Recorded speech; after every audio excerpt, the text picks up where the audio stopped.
नमस्कार, मैं सरिता और आप देख रहे हैं इंडिया वॉइस 18। आज हम मौजूद है राजधानी लखनऊ के धरना स्थल पे, जहाँ पे काफी सारे लोग हैं जो कि धरना देने में बैठे हुए। आइए हम उनसे जानेंगे कि क्या क्या उनकी मांगे हैं और किन किन कारणों को लेके यहाँ पे आप धरना दे रहे हैं। भाई साहब, क्या नाम है आपका? जितेंद्र कुमार। भाई साहब, यहाँ पे आप धरना दे रहे हैं, किन किन मुद्दों को लेकर और किन किन चीजों को मांगे पूरी करने के लिए आप धरना दे रहे हैं? बहुत सी मांगे हैं, जैसे पुनरीक्षित वेतनमान है। हम लोग का जब से ज्वाइनिंग हुआ है तब से 1314 ग्रेड दिया जा रहा है, जबकि पूरा ऑल इंडिया में, भारत और पूरे उत्तर प्रदेश में नहीं मिल रहा है। और 1400 जिन लोग का ग्रेड पे उनका इस वर्ष एग्रीमेंट रोक दिया गया है, और ये बता करके कि आपका मूल वेतन से अधिक आपका वेतन जा रहा है इस वजह से। और मेरा ये तीसरा मांग है एनपीएस, जो हमारे 2011 से जो हम ज्वाइनिंग हुई है उस समय से 10% हमारे वेतन मद से कटौती की जा रही है। अभी तक उसका खाता नहीं खोला गया। इसमें 10 करोड़ रुपए का घोटाला भी हुआ है। कर्मचारी अपने जीवन को लेकर, अपने भविष्य को लेकर के बहुत संशय में जी रहे हैं। और भी हमारे साथ लोग हैं, हम उनसे बात कराना चाहेंगे। भाई साहब, क्या नाम है? मेरा नाम मुकेश कुमार है। तो भैया, ये किस चीज को लेके आप यहाँ पे धरना पे बैठे हुए? हमारी मांगे हैं, जैसे हमारी नियुक्ति 2011 में हुई है और 2011 से लेकर आज तक वेतन में किसी प्रकार की बढ़ोतरी नहीं हुई है। ऐसे मान के चलो जैसे हमको एक खैरात दे रहे हैं, ऐसा लगता है जैसे हम इनके रहमो करम पे जी रहे हैं। यानी इनका कहना यह है कि जो जियो हमारी समिति का बना है ये बेकार है, यानी जिन्होंने बनाया है वो समिति भंग हो गई है, अब ये बेकार है। यानी अब इसको ऐसे जैसे कूड़े में फेंक देते ना, इस तरीके से इन्होंने फेंक रखा है। यानी हमारा कहना यह है कि जब जियो आप ही ने बनाया, आपके सक्षम अधिकारियों ने बनाया, तो उसमें हमको ऐसी दयनीय स्थिति क्यों देखा जाता है? इतना अपनापन से दूर क्यों किया जा रहा है? यानी हम भी तो उत्तर प्रदेश के निवासी हैं, हम भी एक इंसान है। हमको एक जानवर की तरह आपने कैदी बना के रख दिया है कि आप इस जगह से कहीं दूसरी जगह काम नहीं कर सकते, और दूसरी जगह काम करने तो छोड़ दीजिए कि आपको जो मिल रहा है इसी में जीवित रहिए। ये जितना दे रहे हैं, उनका कहना जितना दे रहे हैं कम नहीं है, बहुत है। तो हमारा कहना है कि हम बहुत क्यों है, आप अगर हमें वेतन बैंड दे रहे हैं तो वेतन बैंड में बढ़ोतरी होती है, और हमारे यहाँ इंक्रीमेंट भी लगता है, हमारे यहाँ बोनस का लागू नहीं है। यानी हमको सरकार ग्रेड पे दे रही है, उसके बाद भी हमको अन्य लाभ नहीं मिल रहा है। उनका कहना है कि हम सरकारी नहीं है। अब आप ही बताइए कि सरकारी जो है नहीं है तो ग्रेड पे कहाँ से आ गया? ग्रेड पे है तो हम सरकारी हैं। हमारी मांग यही है, एक तो हमें आप एनपीएस का हमें दे दीजिए, जो कि हमारा मूल मांग है। जो हमारा जो 10% पैसा आप काट रहे हैं, तो क्यों काट रहे हैं? जब वो सरकारी तो हमारा 10% काटिए, जो काट रखा है उसको हमें दे दीजिए, लेकिन वो भी नहीं देना चाहते हैं। हमारी मांग है हमारे कम से कम 167 कर्मचारी मृत हो गए हैं, उनके लिए नौकरी देना, उनको अनुकंपा देना। उनका कहना है कि मर गए तो तुम्हारी क्या जिम्मेदारी, तुम क्या करोगे उसका? अब एक बात हमें आपके माध्यम से एक बात कहना चाहूंगा मैं महोदय से, कि आपके परिवार में, जैसे मेरे परिवार में मेरे बच्चे हैं, अगर मेरे बच्चे किसी की शादी हो जाए और एक नहीं खुदा न खासा उसको कुछ हो जाता है, वो नहीं होता है, अगर उसके भी बच्चे हैं तो क्या हम उसको निकाल के फेंक देंगे? ऐसा तो नहीं होता है, उसके लिए भी तो हमें कोई न व्यवस्था करनी पड़ती है। तो जो अब इनका कहना है कि मतलब आप जो उनकी परवाह मत कीजिए, तो ये अनुकंपा जो हमने मांगा तो उसके लिए हमें भी मना कर दिया गया।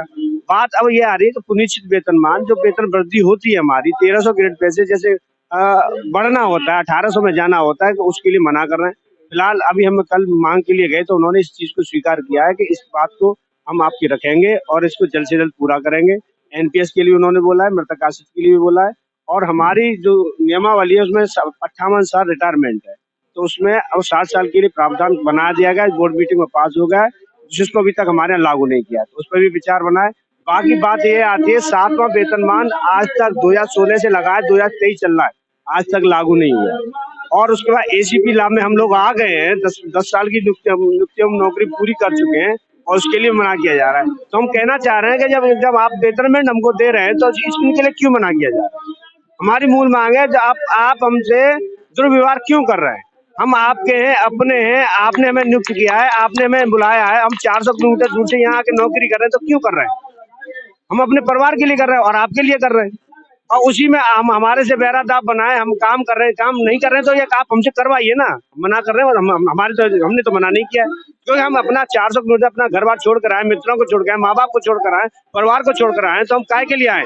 आपकी सेवा करने के लिए आए ना, तो आप सेवा लीजिए हमसे, हम तो तैयार है। लेकिन वो हमसे कहते हैं कि आप काम नहीं करते, तो हम नहीं करते, तो इसमें कमी किसकी है? कमी आपकी है, हमारी तो कोई कमी नहीं है। तो हमारा कहना यही है कि अगर हमारी कमी है तो हमें मत दीजिए, अगर हम यहाँ हैं तो हमसे काम करवाइए, लेकिन हमारा जो हक बनता है वो हमें दे दीजिए बस। क्या लगता है भाई साहब आपकी कि सरकार ये आपकी जो मांगे हैं क्या ये पूरी करेंगे? हाँ, क्यों नहीं करेंगे? जब जायज मांगे तो उनको करना, इनका हक बनता है, इनको करना पड़ेगा। क्योंकि ये हम नहीं मांग रहे ना, हम कह रहे हैं इनके यहाँ ये नियमावली है जिसमें ये सारी चीजें लिखी हुई हैं कि जैसे राज्य स्तरीय कर्मचारी को जो दिया जाता है ये आपको दिया जाए, लेकिन इसकी ये अवहेलना कर रहे हैं। कह रहे हैं कि मतलब ये आपके यहाँ लागू नहीं है, ये आपकी जो समिति बनी थी वो भंग हो गई है। भंग हो गई है तो आप उन पर कार्रवाई क्यों नहीं करी? जिन्होंने नियुक्ति करी हमारी, आप उन पर कार्रवाई करें। भाई हमने थोड़ी नियुक्ति करी, हम अपने आप तो यहाँ आ गए नहीं। आपने हमसे पूछा, हमसे बुलाया, हमारा इंटरव्यू लिया, तब जाके हम यहाँ आए। हम अपनी मर्जी से हमने आवेदन किया है, बिना आवेदन के नहीं आए, ऐसे हम आए और चले आए। आपको जो भी क्वेरी करनी है, जिन्होंने नियुक्ति की है उनसे क्वेरी करिए, ये गलत आए कि सही आए। बस हमारा कहना यही है, आप अगर जांच करनी तो इस तरीके से जांच कर लें। बाकी हमारी ये मांग है, हमारी मांग पूरी है, हम आपसे करवा प्रार्थना करते हैं, और जहाँ से हमारी मांग पूरी हो सकती है उनसे हमारा विनम्र निवेदन है कि वो हमारी मांग पूरी करने का कष्ट करें। धन्यवाद। और भी लोग हैं, उनसे बात कराना चाहेंगे। भाई साहब क्या नाम है? मेरा नाम वीर प्रताप है। जैसे कि यहाँ पे लिखा है अनुशासन नहीं, हमें शासन देश चाहिए, तो क्या क्या मांगे हैं आपके जो यहाँ पे आप धरना दे रहे हैं? हमारा मांग है, हम 2011 से हमारी नियुक्ति हुई है बसपा शासन काल में, तब से सरकार हमारे साथ उपेक्षा कर रही है। हम लोग बार बार धरना देते हैं लेकिन हमारी कोई सुनवाई नहीं होती। अब की बार हमने आश्वासन को छोड़ दिया है कि शासनादेश पर आ गए हैं कि जब तक शासनादेश जारी नहीं होगा तब तक हम लोग जो है धरना को समाप्त नहीं करेंगे। जैसे हमारा पुनरीक्षित वेतनमान है कि सारे विभागों में 1800 ग्रेड पे दिया जा रहा है, 7वां वेतनमान दिया जा रहा है, लेकिन हमारे विभाग में अभी वही पुराना 13-14 चल रहा है। मृतक आश्रित कोटा नहीं है। ग्रेड पे 1400 कर्मचारियों का ग्रेड पे रोक दिया गया है, वेतन वृद्धि रोक दी गई है। आखिर बताइए, बिना किसी कारण के मेरा ग्रेड पे तो जो है वेतन वृद्धि क्यों रोक दी गई है? इसका मतलब सरकार हमारे साथ उपेक्षा कर रही है और करते आ रही है। अब हम लोग आखिरी बार आए हैं कि अब यहाँ धरना देंगे, जब तक हमारी मांग पूरी नहीं हो जाएगी तब तक हम यहाँ से धरना नहीं चलेंगे। अगर आवश्यकता पड़ेगी तो हम सारे पार्कों में अनिश्चितकालीन धरना करेंगे और उसके बाद वहाँ कार्य का बहिष्कार करेंगे। वे जरूरत पड़ेगी तो स्मारकों में ताला लगाने का काम करेंगे। जब तक हमारा जियो नहीं आएगा तब तक हम धरना समाप्त नहीं करेंगे। धन्यवाद। और महिलाएं भी हैं हमारे साथ जुड़ी हुई, आइए हम उनसे बात कराना चाहेंगे। मैम क्या नाम है? तो मैम यहाँ पर जैसे लिखा है शासन नहीं, हमें आश्वासन देश चाहिए, तो मैम क्या मांगे? हमारा वेतन विसंगतियाँ दूर हो, हमारा मृतक आश्रित हो और चिकित्सा हो, इसलिए हम लोग यहाँ बैठे हैं। 12 साल से हम लोग की नौकरी हो गई करते, कोई इसकी सुनवाई नहीं हुई। और अगस्त में हम लोग धरना दिए थे, उस समय हम लोग को आश्वासन दिया गया था कि आप लोग का काम सुनवाई होगी। डेट पे डेट मिलता गया लेकिन कोई सुनवाई नहीं हुई। उसके बाद से हम लोग फिर से धरना पे बैठे हैं 18 तारीख से। क्या लगता है कि जो सरकार है आपकी, जो आपने मांगे करे, क्या ये पूरी करेगी सरकार आपकी? आशा पे तो बैठे हैं, कोई भी आशा पे ही बैठता है मैडम। इस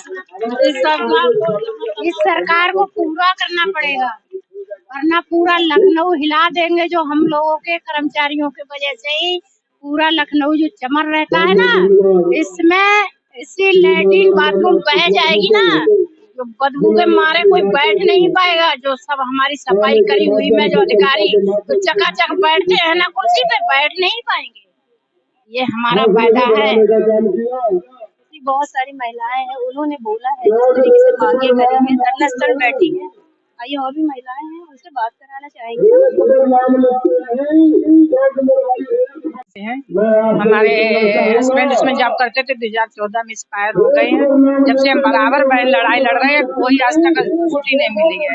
लेकिन गवर्नमेंट ये कहती है शासन कि सबका साथ सबका विकास, लेकिन महिलाओं को इतना बढ़ावा दिया जा रहा है, लेकिन मृतक आश्रित पर कुछ नहीं हो रहा है। और जब जाते हैं ये कह देते हैं आप धैर्य बना के रखिए, धैर्य बना के रखिए। देखते हैं नियमावली भी नहीं, अब तो ये कहते हैं मिलेगी लेकिन धैर्य बना के। 9 साल हो गए, कब तक धैर्य बनाया जाए। और ये बताए महंगाई में बच्चों को कैसे क्या खिलाएं, क्या पढ़ाएं, कैसे चले बताओ। जब कोई परिवार में कमाने वाला ना हो तो क्या करें।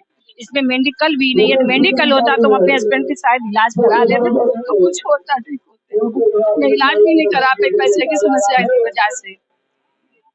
अब कुछ नहीं हो रहा है। आप देखिए धरना शुरू क्या हो रहा है, देते नहीं देते। जबकि इसमें संविधान में भी है 1974 के हिसाब से देना चाहिए कि इसमें मतलब कासने और इनमें नियमावली में भी अनुकंपा के आधार पर देना चाहिए। नहीं दे रही है, लेकिन ऊपर से गवर्नमेंट कर रही, लेकिन ये बीच में जो अधिकारी लोग हैं ये ज्यादा मुख्तारी कर रहे हैं। ये नहीं कुछ कह रहे, जाइए बस जाइए, भगा देते हैं। आप एप्लीकेशन बार एप्लीकेशन दे वो भी आप डाल देते हैं। और हमारे बहन भाई कम से कम 150 लोग हैं, बरकत वाली हो गई, अभी तो किसी की गुजारनी नहीं हुई है। क्या मांगे हैं कि आप धरना स्थल बैठे हैं और यहाँ पे धरना दे रहे हैं?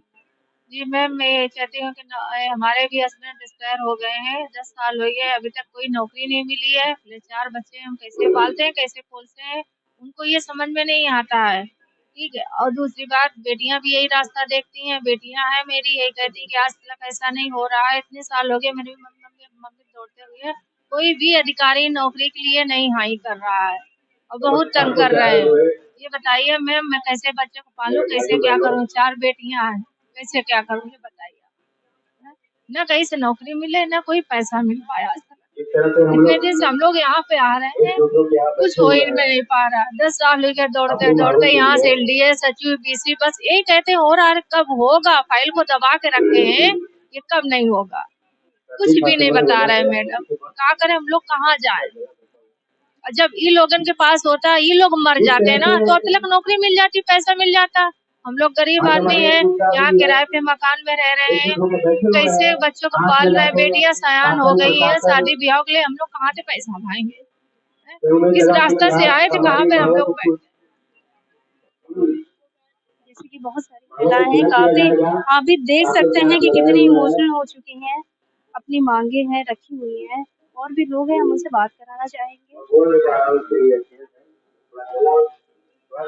क्या नाम है? जी, बादराव अम्बेडकर।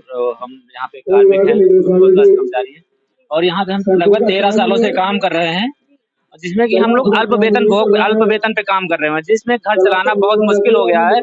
और मैं बात करता हूँ कि यहाँ कर्मचारी जो एक्सपायर हो गए हैं, उनके बच्चे आज रेडी ठेला लगाने पर मजबूर हो गए हैं और सरकार हमारी सुन नहीं रही। और यहाँ के जो अधिकारी, उच्च लेवल के अधिकारी, वो हमारी बात नहीं सुन रहे हैं। तो आज हम लोग मजबूरन 14 दिन धरना करने के लिए मजबूर हो गए हैं। अगर धरने से हमारा नहीं लोग निराकरण करते हैं तो हम लोग आत्मदाह और यहाँ पे मर जाने का भी एक संकल्प लेके बैठे हैं। और अगर यहाँ से उठेंगे तो अपनी मांगों को लेके उठेंगे, नहीं तो यहाँ से मर के जाएंगे हम लोग। ऐसे यहाँ से उठने वाले नहीं हैं। बस 13 सालों से हमारा उत्पीड़न होता जा रहा है और लोग यहाँ पे सुनने के लिए तैयार नहीं है। ये मानिए कि आपके माध्यम से बताना चाहूंगा सरकार को, अगर सरकार नहीं सुनती है तो अगर सरकार को हम लोग कुर्सी पे बैठाना जानते हैं तो सरकार को कुर्सी से उतारना भी जानते हैं। ये हम लोगों ने ठान रखा है और जाके पूरे समाज में हम लोग, पूरे उत्तर प्रदेश में बताएंगे। जिस दिन हम लोग लखनऊ में अगर चक्का जाम करेंगे तो पूरा उत्तर प्रदेश बंद हो जाएगा। ये दिमाग में सरकार बैठा लीजिए। और हम लोग यहाँ से उठने वाले नहीं हैं जब तक हमारी मांगों को कोई निराकरण नहीं होता है। ये हमारे साथ है एसोसिएशन नहीं, हमें शासन देश चाहिए। इसी तरीके से हमारे और भी न्यूज़ को देखते रहिए और हमारे चैनल को लाइक करिए, सब्सक्राइब करिए और शेयर करना ना भूलें। देखते रहिए इंडिया वॉइस 18।